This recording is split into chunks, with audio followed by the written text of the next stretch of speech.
बच्चों, कैसे आप सब लोग।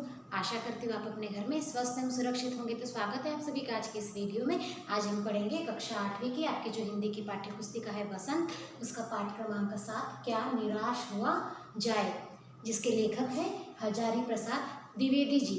ये जो आपका जो पाठ है वह एक निबंध है। तो इस पाठ में लेखक ने बताया है कि किस प्रकार आज इस आधुनिक युग में इस समाज में सब नकारात्मक बातें ही हमको सुनाई मिलती है। जैसे हम अगर अपना वर्तमान पत्र देखें तो सुबह जब हम खबरें पढ़ते हैं तो आज यहाँ पे लूटमार हो गई, यहाँ पर ये हो गया, वहाँ पर चोरी हो गई, वहाँ पर ऐसा हो गया, ऐसे यानी हर तरफ बुराई भरी खबरें, हर तरफ नकारात्मक चीज़ें हमें सुनाई पड़ती है अपने कानों में। तो लेखक कहते हैं कि हमें इस ऐसे माहौल में भी कुछ अच्छाइयाँ ढूंढकर उन अच्छाइयों को अपनाना चाहिए। तो शुरू करते हैं यह पाठ। मेरा मन कभी कभी बैठ जाता है, समाचार पत्रों में ठगी, डकैती, चोरी, तस्करी और भ्रष्टाचार के समाचार भरे रहते हैं। जैसे आप भी अगर समाचार पढ़ते हो, अखबार पढ़ते हो, तो आपको भी ये सब खबरें वहाँ पर पढ़ने मिलेगी। आरोप प्रत्यारोप का कुछ ऐसा वातावरण बन गया है कि लगता है देश में कोई ईमानदार आदमी ही नहीं रह गया है। एक दूसरे पर आरोप प्रत्यारोप, इसके वजह से ऐसा हुआ, उसके वजह से वैसा हुआ, हर तरफ आरोप प्रत्यारोप का दौर चल रहा है। और ऐसा लगता है कि इस देश में कोई ईमानदार व्यक्ति है ही नहीं।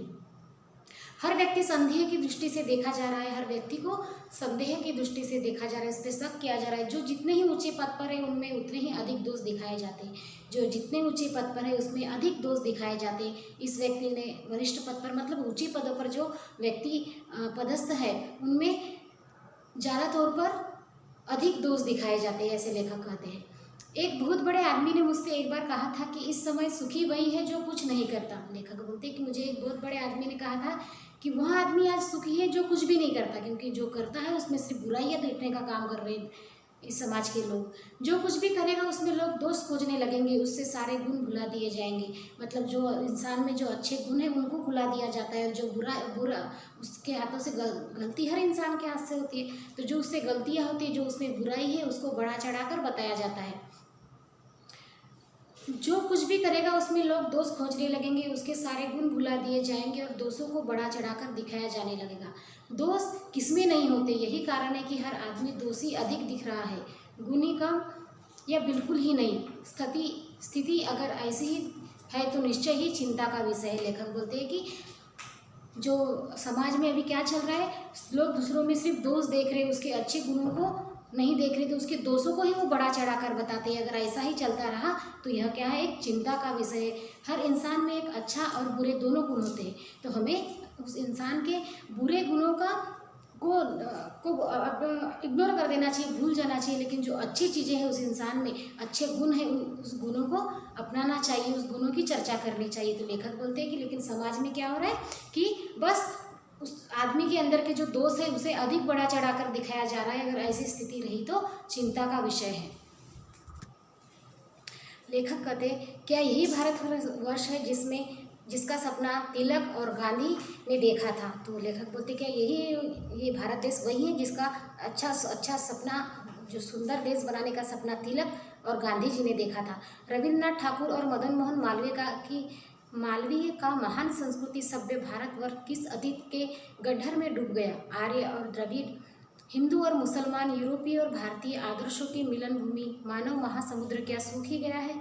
मेरा मन कहता है ऐसा हो नहीं सकता, हमारे महान मनुष्यों के सपने का भारत है और रहेगा। लेखक कहते हैं कि हमारा जो भारत है वो महान मनुष्यों का भारत है, महान महापुरुषों का भारत है। ऐसे भारत की कल्पना उन्होंने अपने सपनों में भी नहीं की थी। इसलिए लेखक कहते हैं कि हमें अच्छे गुणों को अपनाना चाहिए।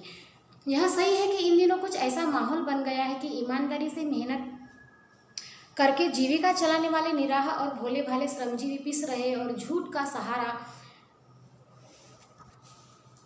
झूठ तथा फरेब का रोजगार करने वाले फल फूल रहे हैं। लेखक क्या बता रहे हैं कि अब आजकल का जो माहौल ही ऐसा हो गया है कि जो सच्चाई के राह पर चल रहा है वह पीस रहा है, और जो झूठ का सहारा ले रहा है वह, और जो फरेब का सहारा ले रहा है वह फल फूल ला रहा है। ईमानदारी को मूर्खता का पर्याय समझा जाने लगा है। अभी क्या हो गया, ऐसा समय आया है कि जो ईमानदार व्यक्ति उसे मूर्ख कहा जाने लगा है। सच्चाई केवल भीड़ और बेबस लोगों के हिस्से में पड़ी है। ऐसी स्थिति में जीवन के महान मूल्यों के बारे में लोगों की आस्था ही हिलने लगी है। कि लेखक कहते कहीं ना कहीं लोगों की आस्था हिलने लगी है, क्योंकि समाज में सिर्फ झूठ, झूठे लोगों का ही बोलबाला है, जो सच्चाई है, जो ईमानदार है, उसे भोला भाला समझा जा रहा है। भारतवर्ष ने कभी भी भौतिक वस्तुओं का संग्रह के लिए बहुत अधिक महत्व नहीं दिया है। भौतिक वस्तुएं मतलब अपनी सुविधा के लिए जो चीज़ें हैं, भौतिक जो वस्तुएं हैं, उन्हें कभी भी भारतवर्ष में ज़्यादा महत्व नहीं दिया गया। उसकी दृष्टि में मनुष्य के भीतर जो महान आंतरिक गुण स्थिर भाव से बैठा हुआ है, वही चरम और परम है।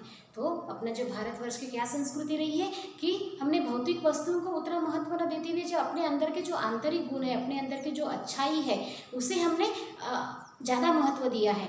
लोभ, मोह, काम, क्रोध आदि विचार मनुष्य के स्वाभाविक रूप से विद्यमान रहते हैं। हर इंसान में लोभ, मोह, क्रोध होता ही है।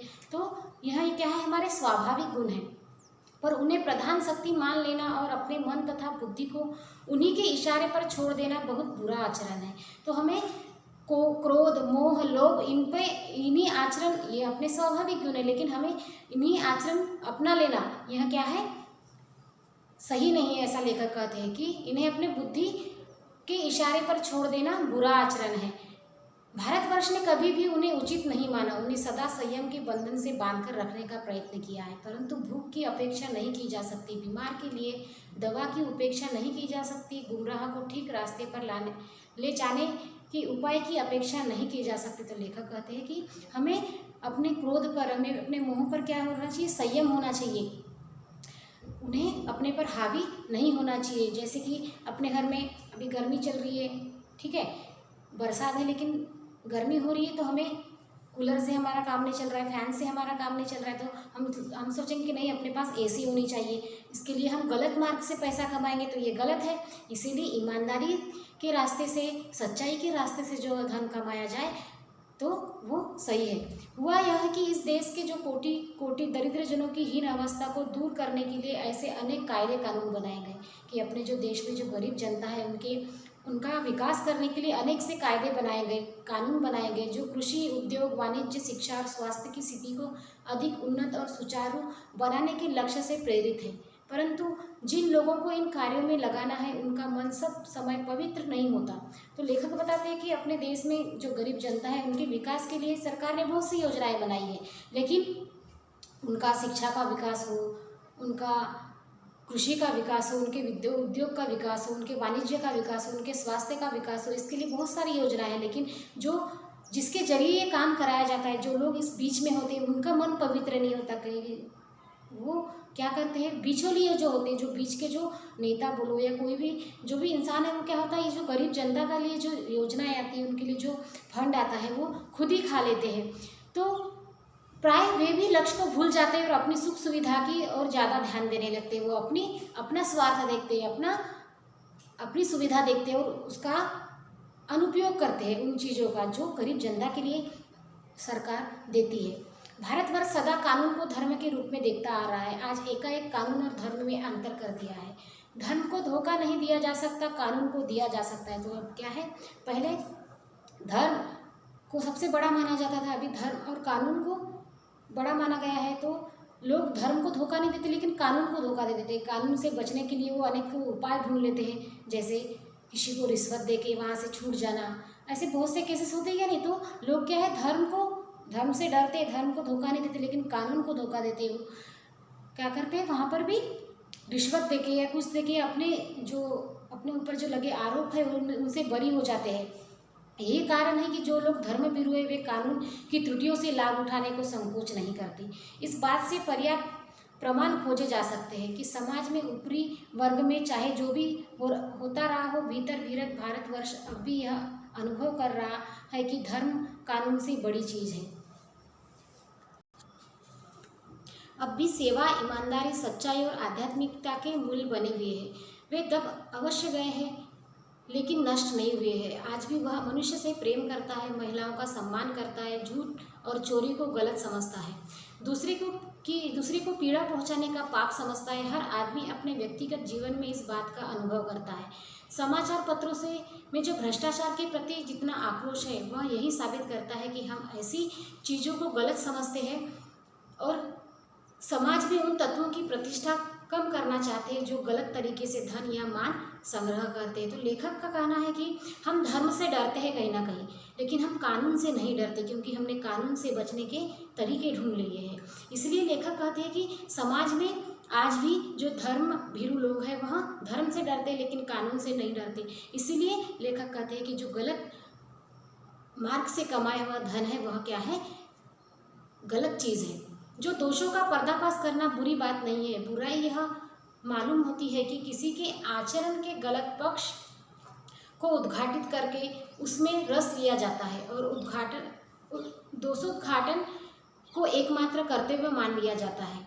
तो बुराई में रस लेना बुरी बात है, लेकिन अच्छाई में उतना ही रस लेकर उजागर न करना और भी बुरी बात है। बुराई को बुरा बोलना सही है, लेकिन अच्छी चीज़ों को अगर ना अपनाना ये क्या है, उससे भी बुरी बात है।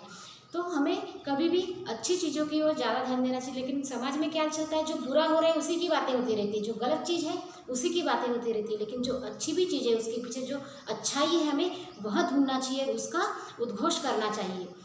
सैकड़ों घटनाएं ऐसी घटती जिन्हें उजागर करने से लोग चित्त में अच्छाई के प्रति अच्छी भावना जगती है। अगर अच्छी चीज़ें हमारे सामने आएंगी तो हमारे मन में भी अच्छी भावनाएं आएगी, हम अच्छा सोचेंगे।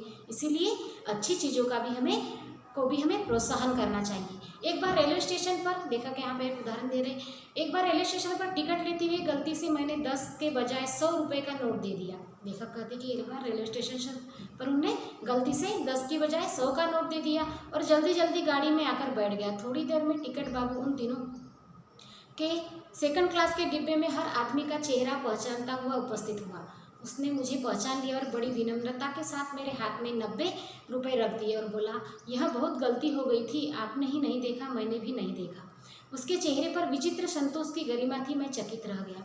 तो यहाँ पर लेखक अपने साथ घटी हुई एक घटना बता रहे हैं कि किस प्रकार वहाँ रेलवे में अपने 10 के बजाय 100 रुपये देते, लेकिन वो जो रेलवे का जो कर्मचारी है वह उन्हें 90 रुपये वापस करता है। तो उसके जो वापस करते समय उसके चेहरे पर किस चीज़ का भाव था, संतोष का भाव था। मतलब उसके गलती से यह हो गया था, लेकिन उसने जब वो लौटा है तो उसके चेहरे पर एक मुस्कान थी, एक संतोष का भाव था। तो यही है ईमानदारी का फल।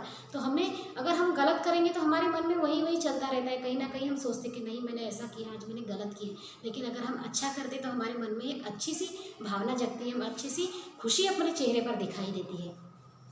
कैसे कहूँ कि दुनिया में सच्चाई और ईमानदारी लुप्त हो गई है। लेखक कहते कि ये कि दुनिया में सिर्फ बुराई ही नहीं है, दुनिया में ईमानदारी भी है, सच्चाई भी, अच्छी भी चीज़ें हैं। वैसे अनेक अच्छी अवांछित घटनाएं भी हुई है, परंतु यह एक घटना ठगी और वंचना की अनेक घटनाओं से अधिक शक्तिशाली है। तो लेखक बताते हैं कि यह जो घटना है वो बुरी घटनाओं से, ठगी की घटनाओं से, वंचना से, अनेक घटनाओं से अधिक शक्तिशाली है, अच्छी घटना है। तो इस प्रकार से क्या निराश हुआ जाए इस पाठ का, अभी हमने पहला भाग देखा, अब इसका आगे का भाग हम अगले वीडियो में देखेंगे। तो मिलते हैं अगले वीडियो में। धन्यवाद।